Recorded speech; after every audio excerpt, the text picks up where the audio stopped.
Hey fragrance friends, welcome back to the June Awards show where I share with you the fragrances that I wore in the month of June according to categories that I made up. These are not all of the fragrances that I wore in the month, but many of them. I'm going to do my best to get through this video as quickly as possible. I've got many to share with you, and I have the nerve to have added a few categories, even though this tends to be a really long video. But I have a lot of fun with this, and I think that you enjoy them too. So let's get to looking at the fragrances that I wore in the month of June. I'm going to start with my favorite blind buy of the month. I think it is pronounced Vele, at least that's what I'm going with right now. V-E-L-E from Tiziana Terenzi. What a beautiful surprise. What a strange, odd, and different fragrance that is right up my alley. If you look up the note structure on Fragrantica, there are notes that I have never heard of and can't pronounce, and I'm not going to try, but I can tell you what I get out of this is a beautiful green accord. Really heavily green, like fresh vegetal kind of a thing in the opening, and then it settles down into this tropical floral fragrance, still with hints of green throughout. It also, like many Tiziana Terenzi fragrances, has a beautiful vanilla and musk in the base that give this some weightiness and make it not just a green fragrance, but a much more mature, sophisticated kind of a scent that I think is just beautiful, perfect for all year round, but definitely fantastic here for the summer months. Performed really well in the heat, lasted a long time, and it's just gorgeous. Some of the notes, if you're interested, are passion fruit, mango, heliotrope, ylang-ylang. These are the ones that I can actually pronounce. Papaya, jasmine, rose, and some other exotic notes. Really unique, interesting fragrance. If you like something a little bit daring, not too out there, but definitely sort of on the outer fringes of what's considered acceptable in mass appealing terms, try this fragrance. It's really unique, really interesting, and quite a winner. So in the category of best bottle, I actually have two. I have Angel EDT, the 2011 version. I think this little Comet idea is just the cutest. It sits up like that. This smells like Angel EDT, so no need to describe to you what that is because most people have smelled that. And then the fruity, woody, vanillic, Donna Born in Roma from Valentino. These bottles are just fantastic. I love all the bottles that look like this in the line. A heavy jasmine balm with, like I said, some fruitiness and sweet vanilla woodiness. This is a very feminine, gorgeous fragrance. Simple, but gorgeous in its simplicity. Easy to wear, very crowd pleasing. But both of these bottles are super pleasant to look at. In the category of worst bottle, which is a shame because the fragrance is beautiful. It's from, I think it's called the Desert Flowers collection from Jesus del Pozo. And this is the fragrance called Peony. You know, most people would not think that this is a bad bottle, but for me, it's trying too hard. If I'm not mistaken, this is a house in Spain. And I think this is trying to like harken back to some of the Islamic roots in Spain.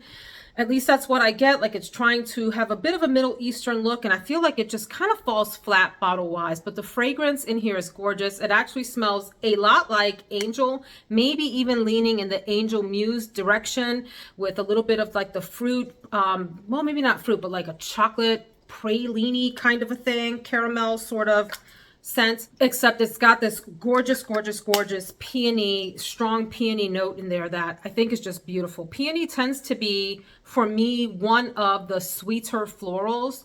There's something fresh and sweet and sultry about it at the same time. So anyway, this is a gorgeous fragrance at a bargain of a price. I think it's still on FragranceNet if you're interested in it, but the bottle for me is a bit of a fail. In the category of sexiest fragrance, there's just no denying that this one deserves it. Well, maybe there's a little bit of competition in June, but it is Sea Intense from Giorgio Armani. Look, the notes in here are basically a syrupy black currant and a little bit of woodiness. This is such a sweet, heavily feminine, very thick, dense fragrance that when I put it on, it's like a toe curler. It makes your eyes roll in the back of your head and your toes curl because it's so sweet and so feminine and so beautiful. Absolutely gorgeous, sexy fragrance, no question about it. And it's a man killer, at least in this house. My husband just loves this. In the category of best non-offensive everyday fragrance that you can wear to just about anywhere, including an office space where there are other people that are sensitive to fragrances, Pure DKNY is a gorgeous musky fragrance that is like a Your Skin but better kind of a scent with a little bit of sweetness in it, a little bit of florals, but mostly to me comes across as like this slightly woody, musky fragrance that is very gentle to the nose, easy to wear, great, no nonsense, running errands every day kind of a fragrance. So Pure DKNY, kind of a hidden gem. Not many people talk about that one. And then this is a newer one, and it's Burberry EDT, Burberry Her EDT. The EDP I liked, but not enough to purchase a full bottle, at least not right now. That's supposed to have, if I'm not mistaken, that strawberry kind of accord and supposed to smell kind of like Baccarat Rouge 540. This one I feel is not like that one too much. It's not a lot like that one, I think. This is a very fresh, almost watery, like aquatic kind of floral with some hints of fruit in the background. It's bright, it's citrusy. This is a no nonsense, again, just like the Pure DKNY, except that one's muskier. This one is brighter, more on the citrusy, watery side, and super easy to wear, not gonna offend anyone. You're gonna smell pretty and clean and fresh. Burberry Her EDT. In the category of a fragrance that would make a best gift, I'm going to actually go off script. Usually a best gift is something that is mass appealing like a Donna born in Roma, but I'm going to do something a little bit different and go for a fragrance that is discontinued and very difficult to find. At least that's my understanding. And it has to be someone who's into summery kinds of fragrances. You'll hear about this or have heard about this in a tropical florals video, and it's called Sun de Joya from Giorgio Armani.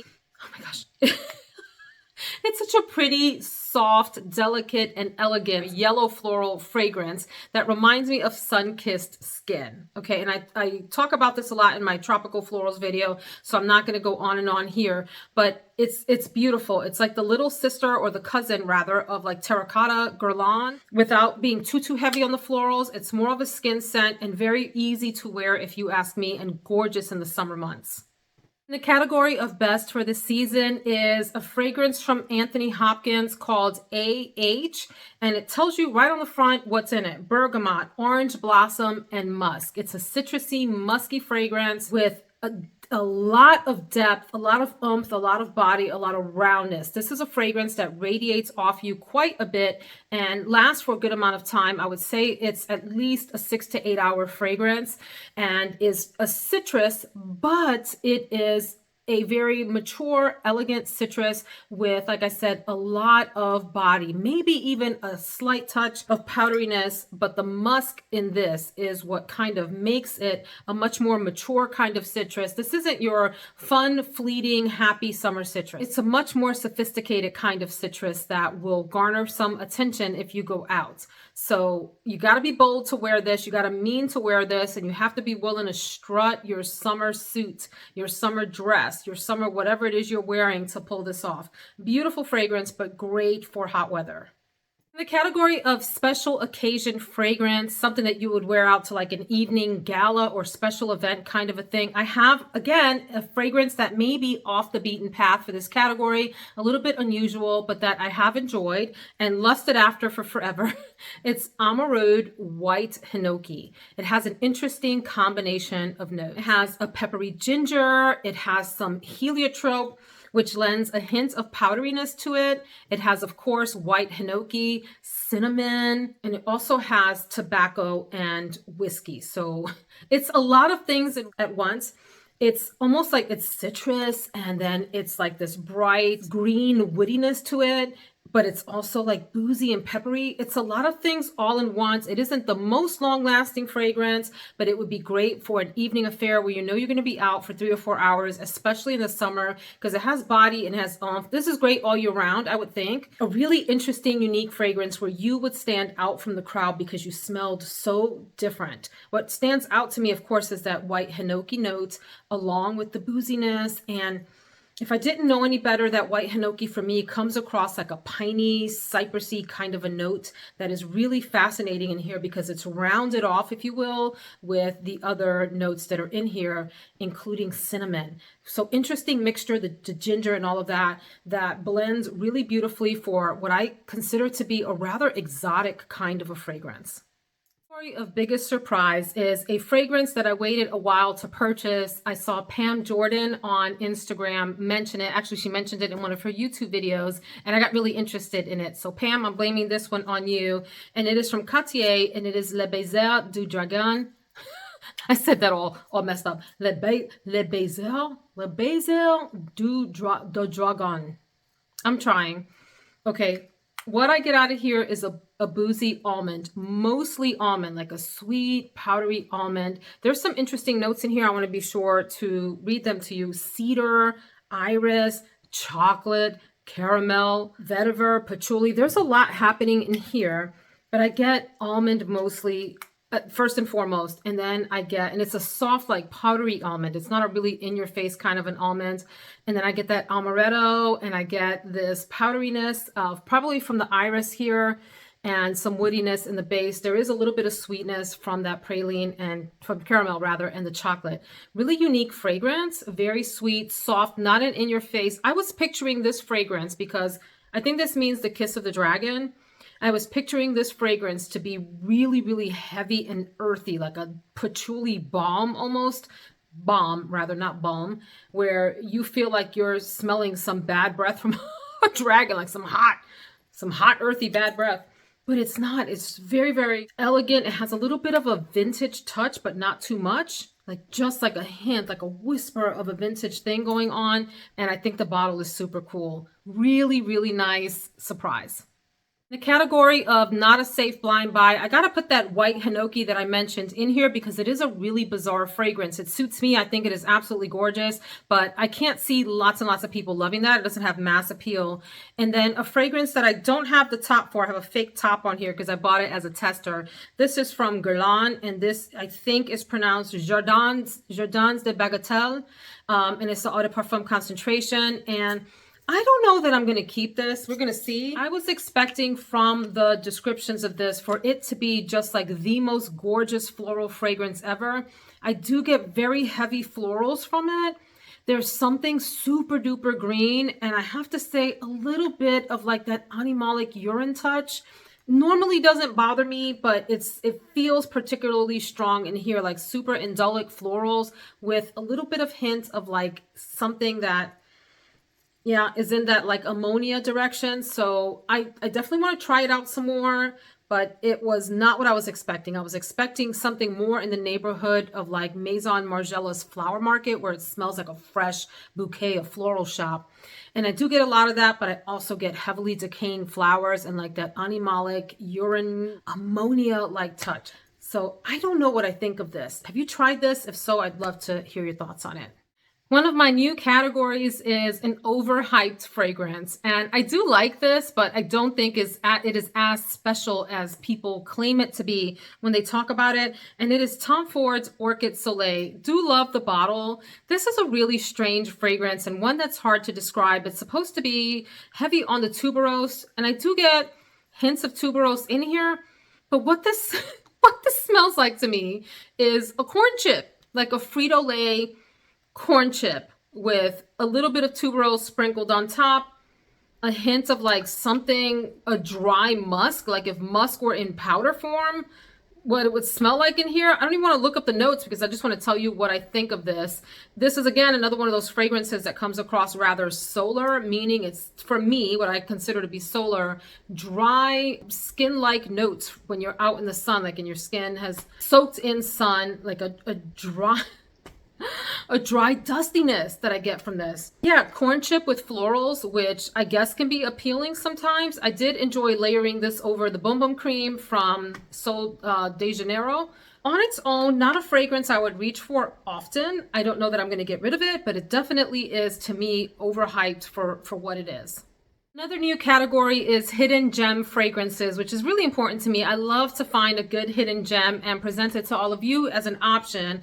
I don't even know if this is sold anywhere anymore. I admit I didn't look it up before I started this video, and I purchased this a very long time ago. I never talk about it because I don't wear it often, but I should. It's from Marco Cerruti, and it's called Harmony Emotion. This is such a good, really sweet, fruity floral. At least that's what it comes across to me. I haven't looked up the notes on this. I wore this and my husband went bananas over it.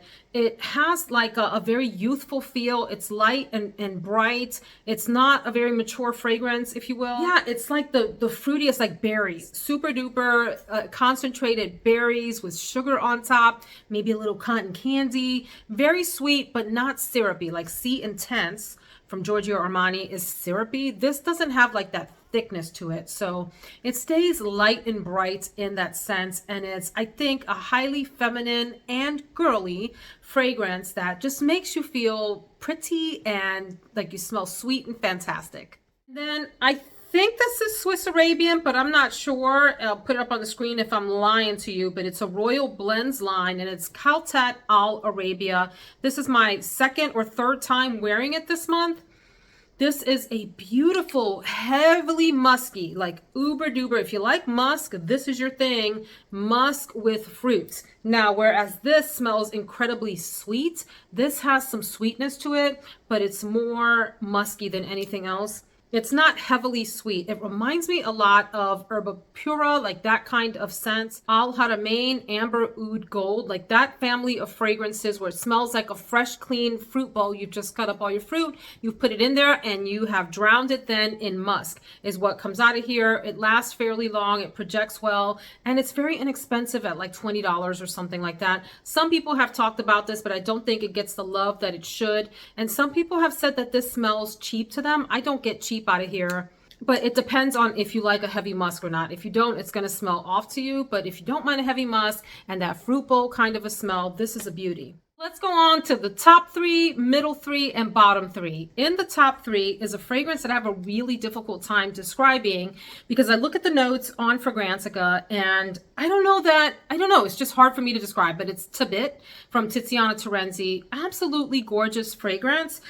What stands out to me here looking at these notes, it says that there's green notes and bergamot at the top. I'm not sure that I get that. And I also think that I get something different depending on what the weather's like how dry or humid it is outside, how cold or hot it is.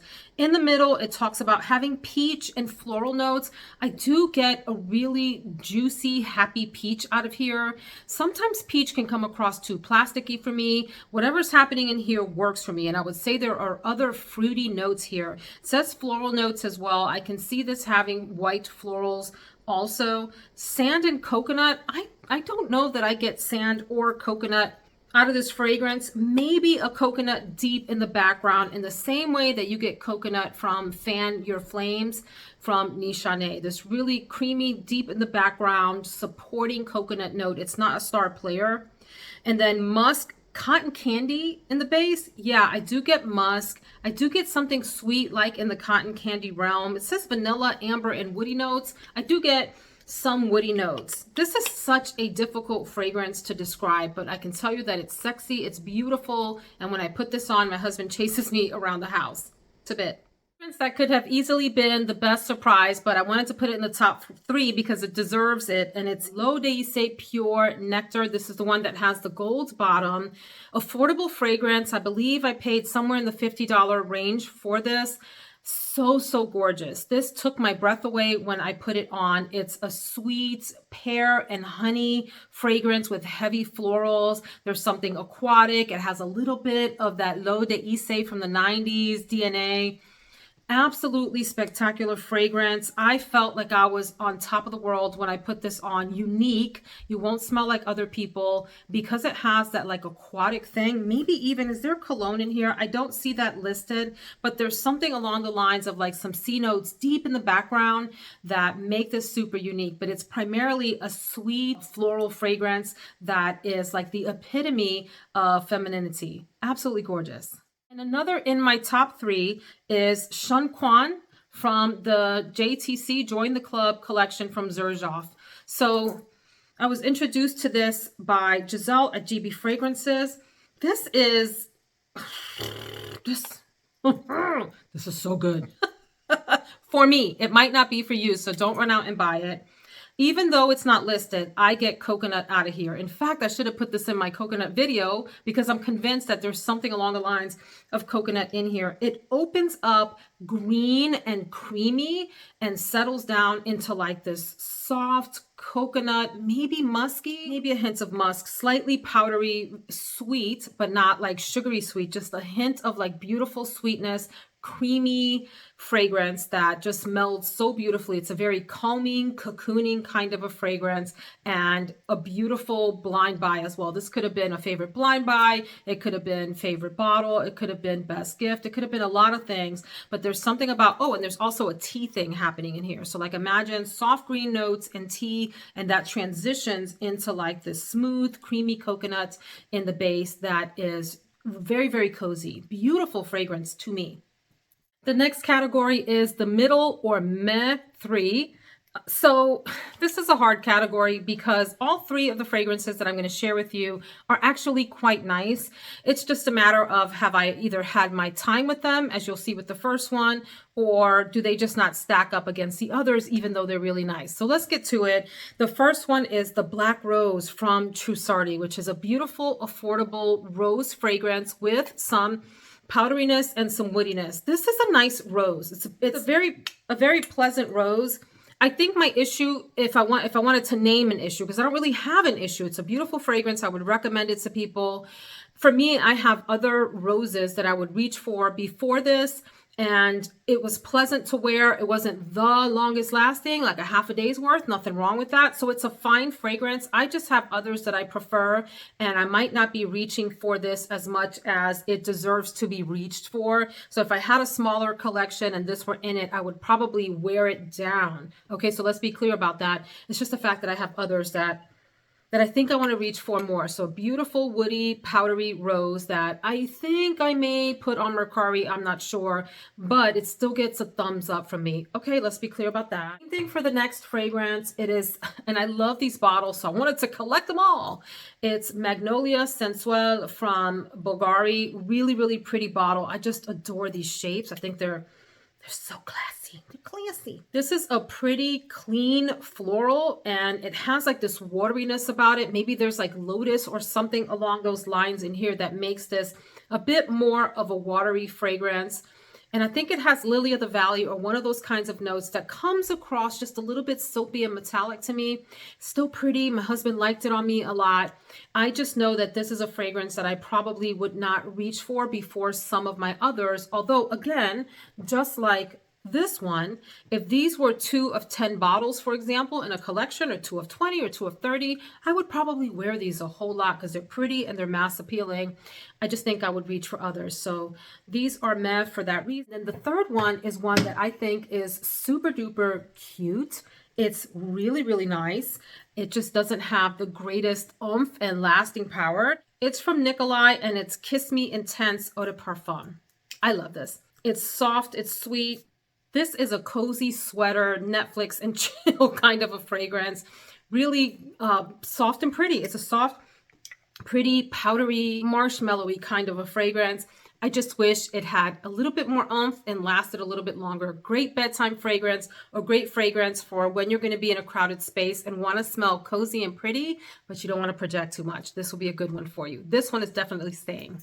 So in my bottom 3, these are in the bottom 3 because of one reason or another that I will share. I'm going to start off with one that I probably will give away. It makes it kind of sad because I do like the fragrance inside.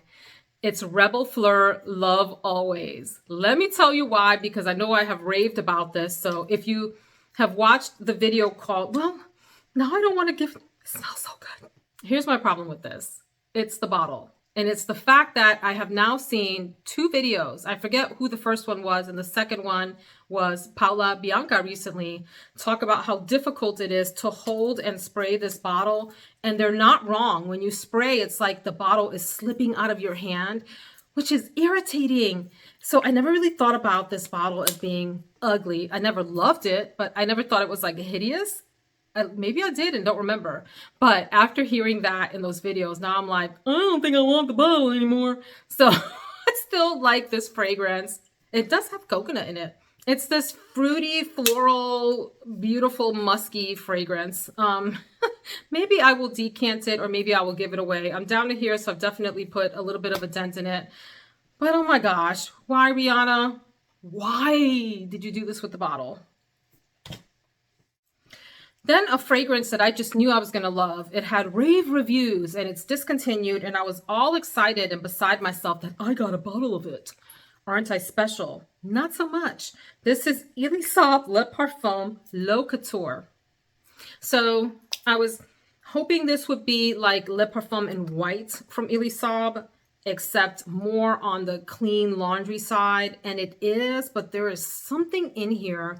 I very, very rarely want to actually wash a fragrance off. I have a really wide tolerance for different kinds of fragrances. I like a lot of different olfactive families. I find myself enjoying fragrances with lots and lots of different, from different corners of the fragrance world. Cheap, expensive, everything in between, all kinds of profiles, all of that. But I wanted to scrub this off. There was something about it that just became overwhelming and a little bit nauseating. It's been a long time since I've been nauseated by a fragrance, and this did it, and I can't understand why. Because it is a clean smell. It's kind of like it's a soapy version of one of the Elisab, like in white or Le Parfum. Like imagine those in the soapy direction, and I should like it, but it just, I don't know. It's got to go. Sorry. Didn't work for me. Then I cannot believe that this is in the bottom 3, but it's really compared to all the other fragrances. It's Elizabeth Arden White Tea. So if you saw my video, YouTube's Forgotten Loves, I'm telling on myself because this kind of falls into that category. This is a fragrance that I really, really loved when I started my YouTube channel. You can see I'm about halfway down on this particular bottle, and I have a backup of this. I do still like it, but not as much as any of the other fragrances that I've talked about in this video. This would be like a good white t-shirt fragrance. I think I called this a boyfriend fragrance even. Yeah, it's a spa-like clean smell. Now that I'm smelling it, I like it again. But it's just in comparison to the others. This is sort of at the bottom of the pack. I'm not getting rid of this. I do like this. And like I said, I have a backup of this. So this is one that I'll reach for when I want to come out of the shower and smell fresh and clean and spa-like. A good one to put on. The longevity is not the best. You only get a couple of hours out of this at the most, and then it fades away. But so yeah, for those reasons, it is in the bottom 3, but still staying. So that is my June awards show. I hope that you enjoyed it. Would love to hear your thoughts in the comments about any of these fragrances, and especially what was your favorite fragrance in June. Thanks so much for watching, my friends, and I will see you in the next video. Take care.